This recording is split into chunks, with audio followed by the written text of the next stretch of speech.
Hey everyone! Welcome back to the channel. If you are getting a P0171 error code, this video is going to show you two practical solutions to fix the error code at home. Use a OBD2 scanner to scan your vehicle and see the error code P0171. P0171 means that the engine air-fuel mixture is too lean, which indicates that the bank one of your car has too much air or not enough fuel. Here are two simple DIY methods you can try to solve this problem. Method A. MAF sensor. MAF sensors are located between the air filter and the throttle body. Carefully remove the MAF sensor from your car and do a quick inspection around. The wire inside often gets dirty and needs to be cleansed. You can spray the MAF sensor cleaner onto the wire perpendicularly to the ground so that it won't damage the MAF sensor.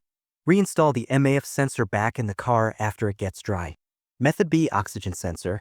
Oxygen sensor is located in the exhaust manifold of the car. Remove the oxygen sensor from the catalytic converter. Reinstall a new oxygen sensor from the original equipment company and put it back on the catalytic converter. So here are two of the most practical solutions to fix the P0171 error code. After the repair, you can now use the OBD2 scanner to clear the error code. And tap the rescan button one more time to make sure everything is fine with your vehicle. Thanks for watching. Hit the like button if this helped, subscribe for more car DIY tips, and let us know in the comments if you fixed your P0171.